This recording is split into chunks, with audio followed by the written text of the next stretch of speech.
Scott Pendlebury from the Collingwood Football Club. You're listening to the Coaches Panel. This is Patrick Crouch from the Carlton Footy Club. You're listening to the Coaches Panel. Max Gorn, Melbourne Football Club. You're listening to the Coaches Panel.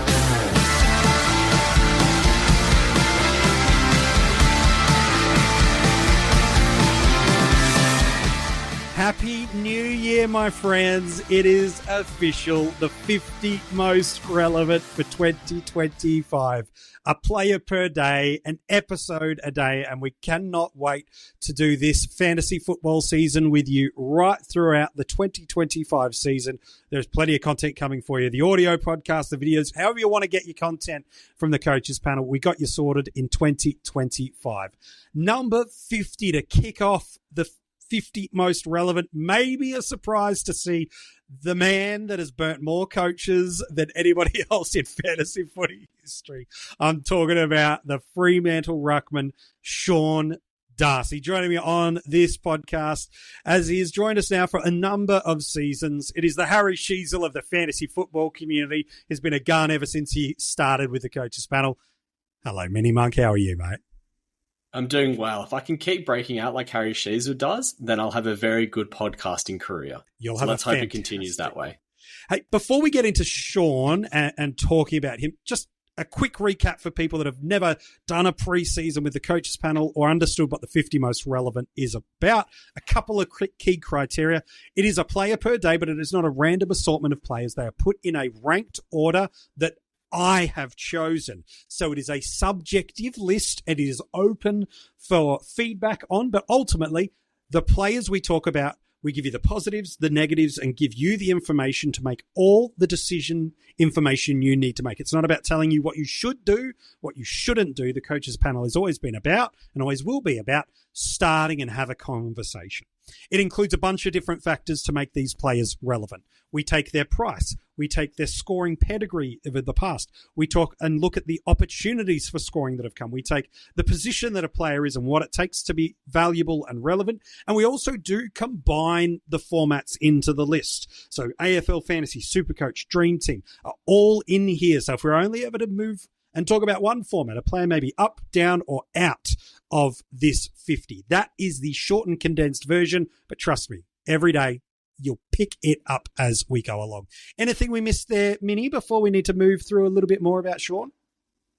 No, I think we should just get straight into it. All right, let's talk about him. Ruck position, coming in last year off a slightly underwhelming season, safe to say. An AFL Fantasy and Dream Team average of 77, while in SuperCoach, just under the 100 marker. I think we forget, even despite it being a quote-unquote poor year, he was still such a good scorer for us in there. He's coming in at a price point at just over 525k in SuperCoach, just under 800,000 in AFL Fantasy, and in Dream Team, not too far away, just over 787,000. His top score last year came in the same game across the formats. It was a 111 in AFL Fantasy against the Suns. That was his one and only ton from last season, despite playing just 12 games. While it was a 147 in SuperCoach. Those scores, you're going to need to basically add another 40 to get anywhere near some career high scores. 193 against Carlton in 2021. That is as good a ceiling as we could get from anybody in SuperCoach. He's done it. And a 147 against the Eagles, just a few years removed now of 2022. And Minnie, you're not only the breakout candidate of the fantasy footy community over the last few years, you're also a Fremantle fan. So you've got a little bit of a vested interest in Sean. But when a player gets injured and we don't see them a lot, we do forget just how dominant and a prolific a player can be. But when Sean Darcy's fit and firing as a ruck, not just in a fantasy football landscape, in a pure football sense, this is a scary prospect to come up against, isn't it?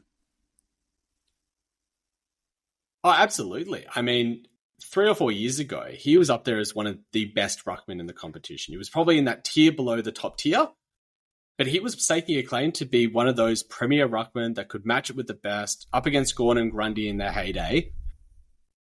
And the last couple of years haven't been kind to him. He's been injured. He's missed quite a few games. He's had, another ruckman coming alongside him in Luke Jackson, who has provided him a bit of a chop out. But that presents an opportunity for us as fantasy coaches. You've just gone through what his highest score is in SuperCoach, 193. It is nearly 100 above what his average is. His highest average in SuperCoach for an entire season is at that 118 marker. And it was nearly a 120 season. So you're telling me you could get someone that can average 120 in SuperCoach priced at under 100 for that format? Beautiful. That's someone that I'm very interested in. And same in AFL Fantasy. His highest season average came actually last season, the season before in 2023. Just the 15 games, still averaged a 95. 2 seasons prior, 2021, he had the 21 games and he averaged a 94. So if he goes at a 95 marker from being priced at 78, that's a good return for a ruckman. You're not going to be complaining too much about that. So it's definitely worth considering just on that baked-in value alone. Now, people are going to say, there's concerns that Luke Jackson's going to take too much of his ruck time. We saw it. AFL Fantasy average, his highest average was actually in 2023. It's not that much lower. You're not actually going to be too concerned. And in SuperCoach, he still managed a 106 last year, or the year before in 2023 as well. And 106 versus his high of 118, yes, it's a little bit down, but there's plenty of other reasons why that could have been. He was playing through quite a lot of injuries, and it was a very stop-start season for him. I still think that he can return to being a 110-plus ruckman in SuperCoach. And all the word through the preseason so far is that he's had a bit of surgery done, but that he's been working on trimming himself down, being fit, and trying to avoid having to be putting too much load and weight through his knee. And that can only be a good sign for someone who's going to be wanting to play 60, 70, 80% ruck time for the club. Yeah, 100%. Sometimes you hear that 2021 seasonal data that Mini's talked about, like of those 14 tons in SuperCoach on that 118 year, 9 are over 120. So now we can put VC on this guy as an option, and then the 9 tons in that 21 year in AFL Fantasy, 3 are over 120. So again, very capable of that ceiling. We can look that far back in the corridor of time and go, it's too many seasons removed, boys. Well, what about last year in SuperCoach? He has the run between round 11 to round 15 where he delivers a SuperCoach average of 112 in that stretch. That same year in 2023 just gone that you alluded to, he goes from round 3 to 7. He goes an average of 124 in AFL Fantasy in 23 during that same stretch of round 3 to 7. He goes at an average of 108.8. So we're not cherry-picking stats from 4 or 5 seasons ago going, hey, you should get on the Sean Darcy train. We're going, we know, and we're going to talk about in just a few seconds, what the concern has been about Sean in terms of availability.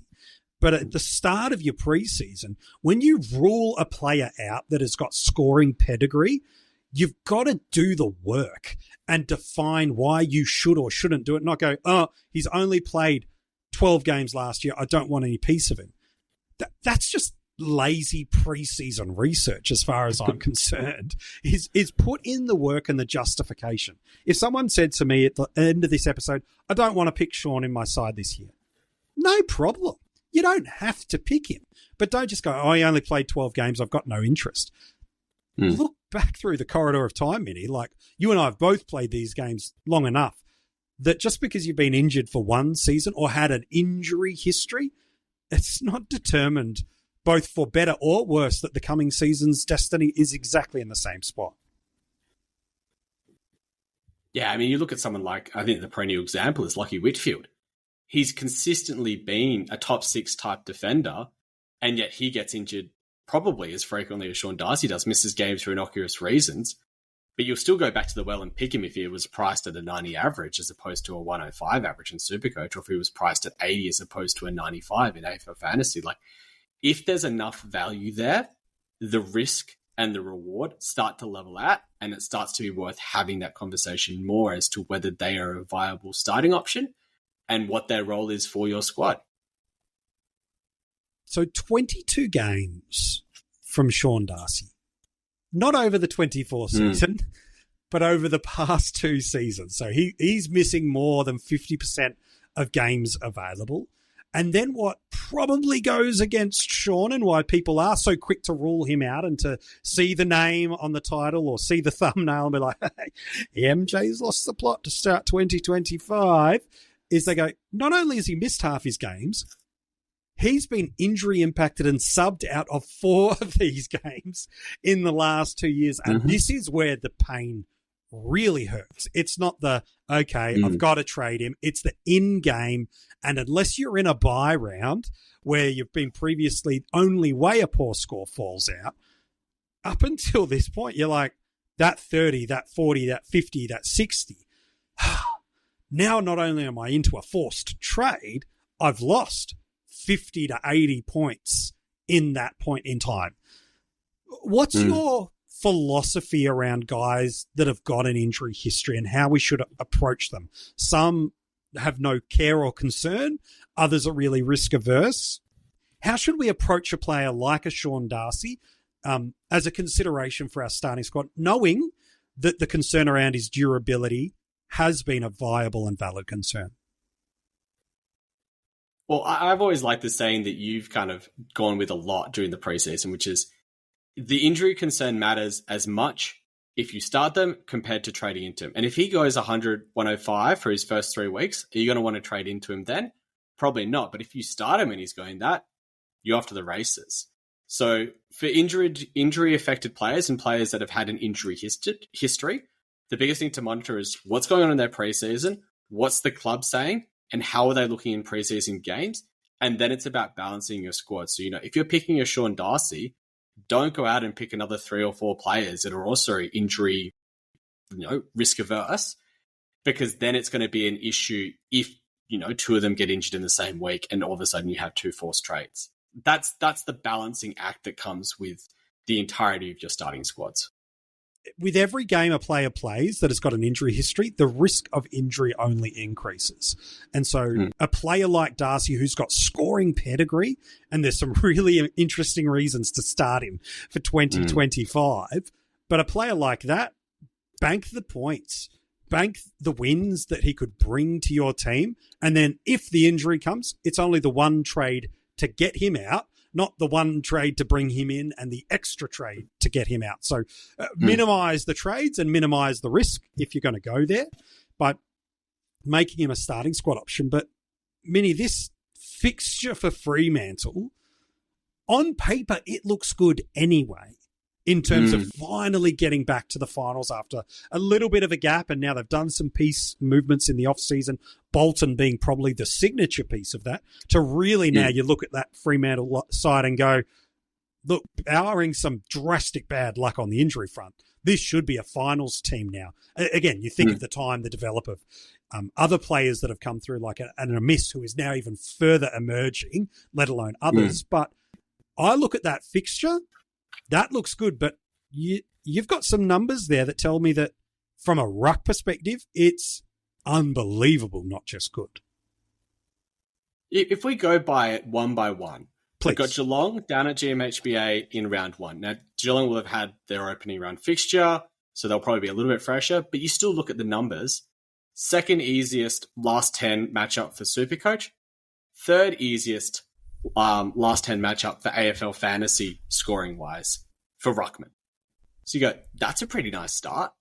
Round 2 against Sydney, not the easiest one, but it's at home, and we've seen what Grundy's form was away and home last season, and so I think that's probably a bit easier than it looks. On the numbers, it's probably about a neutral matchup, but then the next 3 fixtures are just fantastic. You've got West Coast at the Derby at Optus Stadium, second easiest for AFL Fantasy, easiest for SuperCoach. The week after, you've got the Western Bulldogs. Tim English is pretty easy to score against for AFL Fantasy, and he's a pretty neutral one for SuperCoach.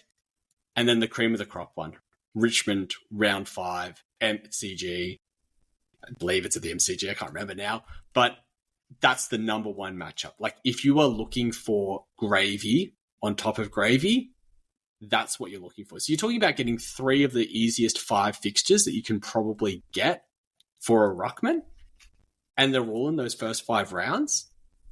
You're absolutely laughing. So there's a world where he just gets up to an absolute scream. There's a world where he could be the highest averaging player across all lines after the first 5 rounds. But, it's not a world. But even if he gets to, 105 AFL Fantasy and 110 SuperCoach over those first 5 rounds, that's a win. That is an absolutely huge win. Unbelievable value at his price point due to a bunch of injuries and a couple of challenging moments during the year last year where he was carrying injuries outside of what happened in game. So he's valued his starting price based on his potential. Now you're telling me about a guy that from a fixture perspective in the rucks, which is where so much of our ceiling scoring has come from. You look at where your captaincy markers went last year. So often we were using guys like Cherry, Marshall, Gawn, not just because of whom they were playing against, but the game has changed of AFL, where the ruckman is so influential positionally and scoring wise. So much of the market share is now coming through them. A player like Darcy, when he gets that opportunity, is so big and bold. Like even in the last 2 years, when he's played 70% or more time on ground, he's averaging a 95 in AFL Fantasy and a 110 in SuperCoach. So that's the numbers you're just saying there of, even if this is the worst case scenario, that's what he does. Let alone if this favourable fixture lands the way the last 10 weeks of 2024 trended for us. This is all lining up beautifully to start the year, but it doesn't just end there. He has none of those early fixture buys that we've got to navigate to start the year before we get to gather round. But then also, Mini, that mid-year fixture and where he sits in the buys is very favourable for us too. It's phenomenally favourable. You know, you talk about those early round buys. They come when he has those easier fixtures. He has Richmond and gather round, so he's playing in the Barossa for that game. But if he gets injured in one of those games, okay, it's best 18, his score drops out. But if he goes off and he scores a 140, that's a differential between you and the rest of the pack, because we know how much those spike scores can make a difference in those, you know, best 18 type rounds. But then we go to what his mid-season buy is. It's round 13. He shares it with Rowan Marshall. Now, there's a conversation to be had about him later down the line, because he's also someone that you should be considering for your ruck line. But it's only with St Kilda. And the week before, there's four teams on the buy, and 3 of them have relevant rucks to 2025. Got Carlton with Tom De Koning, got North Melbourne with Tristan Cherry, and we've got the Western Bulldogs with Tim English. And how often have we seen it in AFL Fantasy and in SuperCoach and in Dream Team that if you can delay and learn who the top 2 ruckmen are and jump onto them at the right time, maybe it is around the buys, that can be a huge separator. Whereas if you've started Tim English and he doesn't quite pop, or you've started Tristan Cherry and he's not quite what we thought he was going to be like he was in 2024, or you've started Tom De Koning and he doesn't break out to being that top tier ruckman, you're not at harm. But if you can trade into the one of the 3 that is popping and is the top 2 ruckman, then you're golden.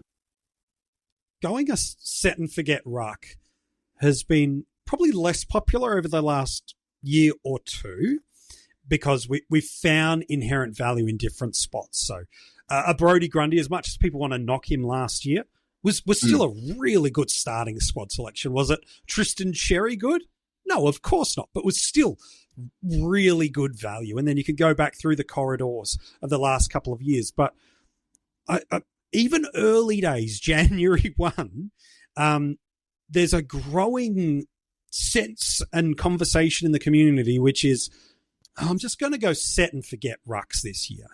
And for me, there's 2 reasons that will at least hold water for why you go set and forget. There's one that I would say, if that's the case, I would then let you off the hook. Not you have to be off the hook in my mind, but in the sense where I go, okay, if that's your reason, I'll let it go. I won't push back. There's a second one that is a common thought. I'd like to poke a hole in that one because I think it's a poor argument, but I'll give them to you anyway. The only reason I think that's truly valid, you can start set and forget, is on this premise. The top 2 rucks are clear, are undeniable, and you do not see a pathway where anyone else could take that spot. And when I mean clear and supreme, I don't just mean, yeah, they're 110, they're 112, and the next is 108. I mean they are 5, 10, 15 points per game, so far ahead that you are going to be losing out every single week if you don't start these 2 players week on week. If that's the line of argument, I'll go, whether I agree or disagree is irrelevant. It's, okay, that's your belief, that's your posture, that's what preseason's all about. I hear that. The other reason I hear commonly, which I think is lazy, but I'll at least entertain and understand why, is I just want to pick 2 players and I want to build my structure around it, and I just don't want to have to think of it. I understand that, Mini, and maybe I'm just getting older and agitated. Maybe it's because there's more silver in the hair coming through than I'd rather admit. Oh, why was I the first person to mention the hair in the preseason? What have I become? This is not good. This is where you and Rids should step in. But I'll at least hear that argument. I don't like that one. But the concern I have with set and forget is that what you just mentioned 2 minutes ago is you get locked out. If you started English last year, well, you probably got locked out of, in time, one of Marshall or Cherry or Gawn, who were so good. So I just don't like that. And I'm just not convinced that 2025 is the year to go set and forget.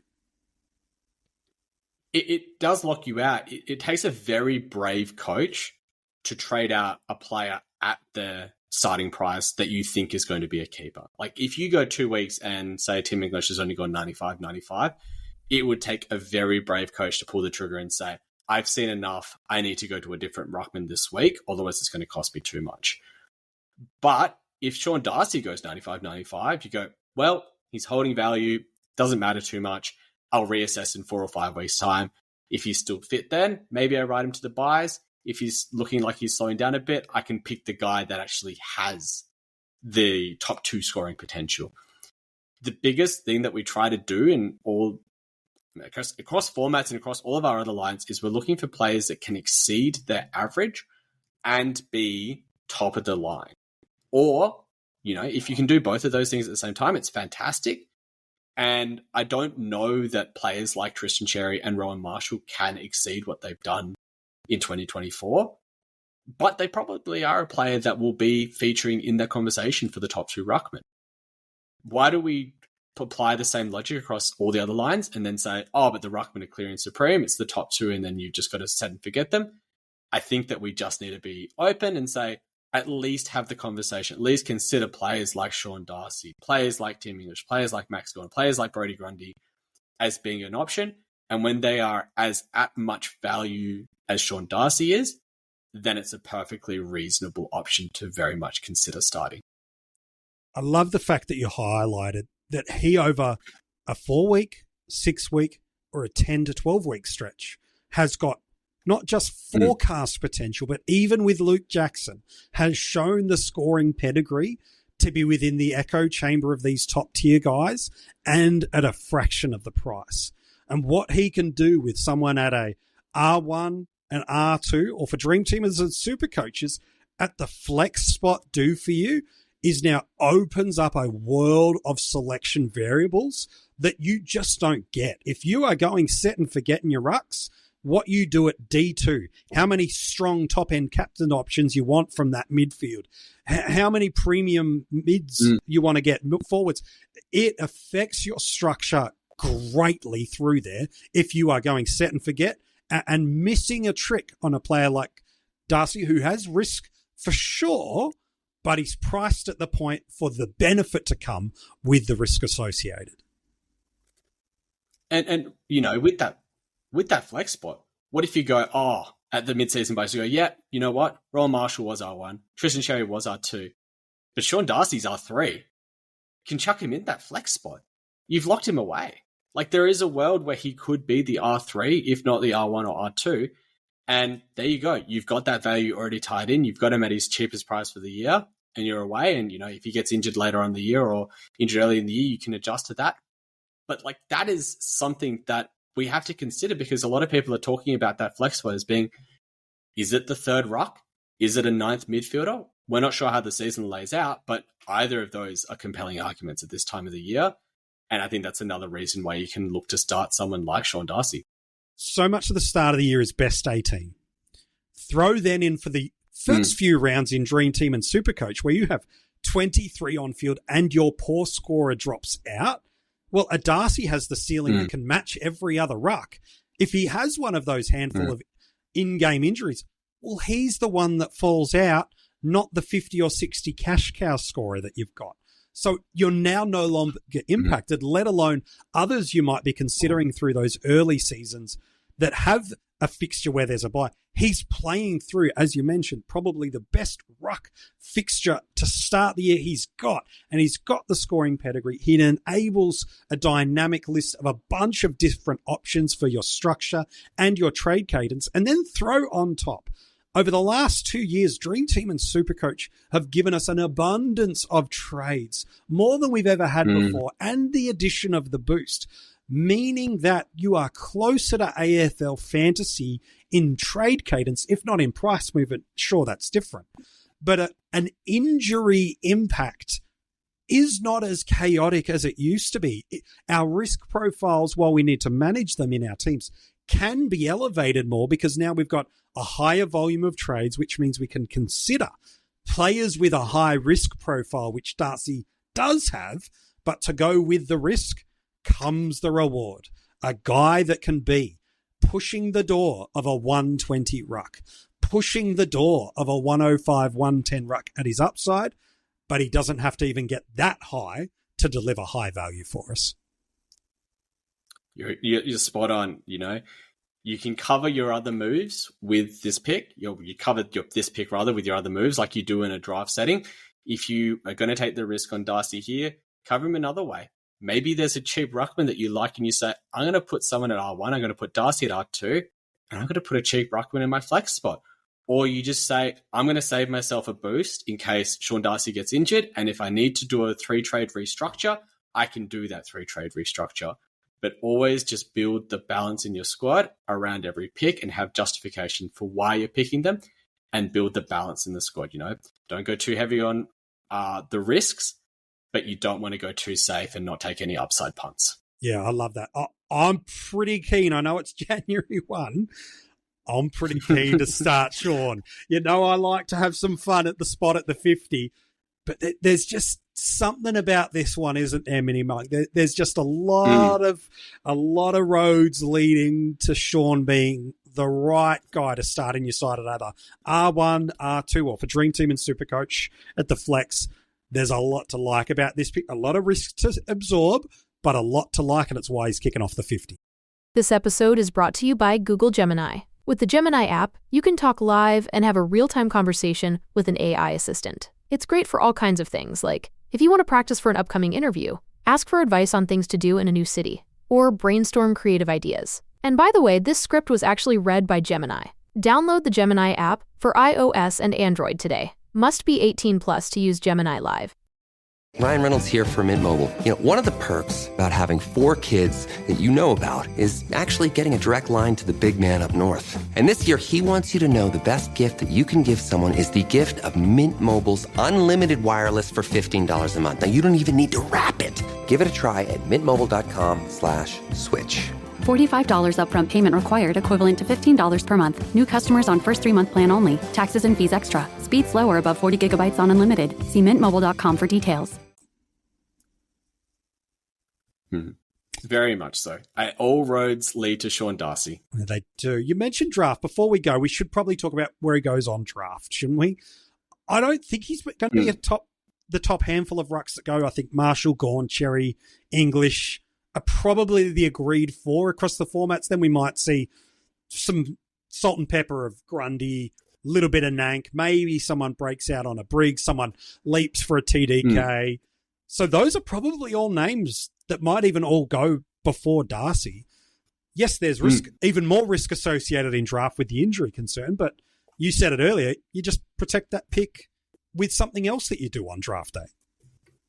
Yeah, absolutely. Like if you're going to draft a Sean Darcy, go earlier on a second ruckman as a backup. You know, try and get someone like a Flynn maybe, or you could go the backup like in a Conway and Stanley type situations, at least have some cover. Or you drafted Jackson in your forward line and say, if Sean Darcy gets injured, I'll flick Jackson in there and I'll bring a forward in. But as you said, there is more risk associated with him because you can't trade them out. If Sean Darcy's injured, you're going to offer him to all your coaches in your league, and they're going to laugh at you and say, why did you draft this guy? But the upside's there as well still. So I think he's probably about the 7th or 8th ruck off the board, and I think that's a fairly safe spot to pick him at.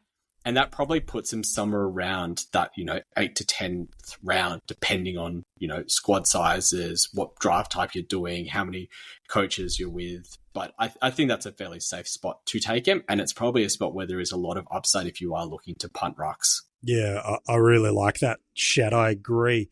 So there you go. Number 50. Sean Darcy kicks off our 2025 edition of the 50 Most Relevant.